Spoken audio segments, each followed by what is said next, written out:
see a naked guy chasing a girl in the alleyway with a butcher knife and a heart on, I don't think he's collecting for the Red Cross.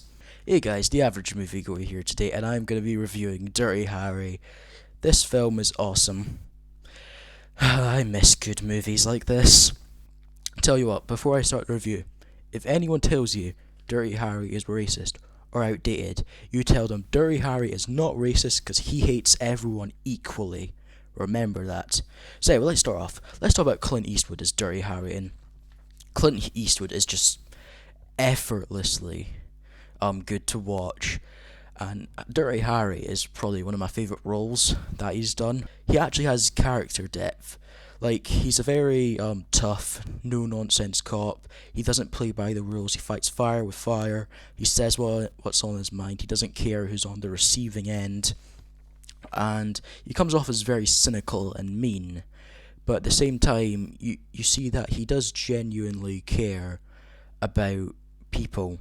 When you see that dead child in the film, he does genuinely care, and he wants to clean up the streets from evil like Scorpion, who I'll get into later.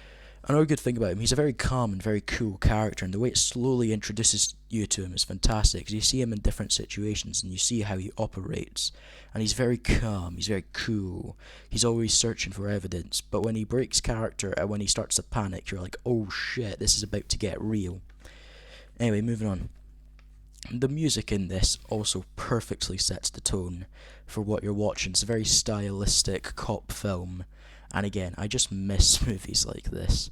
And it's got a very catchy drum beat to it, and it's always in sync with what's going on. It's very slow, and then when something happens, you're like, oh shit, and it starts to speed up, and it's just awesome. You also got his partner Gonzalez, who, it's a Dirty Harry film, the partners are okay.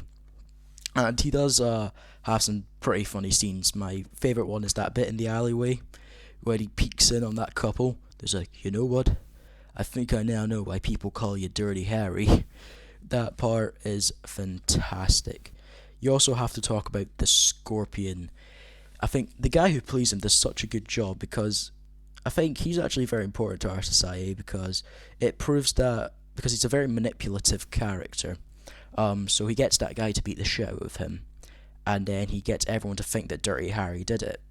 And because obviously he says Dirty Harry did it, everyone, the media just jumps to conclusion as to what happened. Like, oh, this guy isn't the Scorpion, and Dirty Harry's harassing him. He's an asshole and all that, and needs to be fired. And it really shows the tough stuff that cops have to do, and they have to go through it just for the media to shame them to death. Another good thing is the dialogue. There are so many quotable lines from this, and you cannot talk about this movie without mentioning the monologue. Hold on, let me just... Now, I know what you're thinking. Did he fire 5 bullets or 6 bullets? Not gonna lie, I couldn't tell after all the excitement. And you just gotta ask yourself, do I feel lucky? Something only Clint Eastwood could deliver, because he's just that fucking awesome.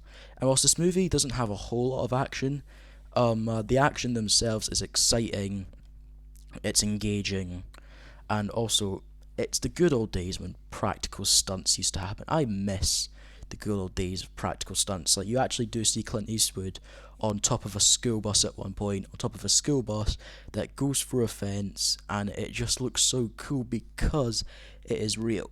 And we need to go back to that era with real practical stunts. Please, Hollywood, please, I beg you. So at the end of the day, Dirty Harry is a fantastic film that actually holds up pretty well in terms of quality. Although I guess there is some stuff in it that could be considered outdated. But like I said at the start, Dirty Harry isn't racist, he hates everyone equally. Anyway, I'm going to give this movie, I'd say a good 8 out of 10. And I'll be reviewing more of them, and I might rank all 5. Thank you guys for watching, see you next time on The Average Moviegoer.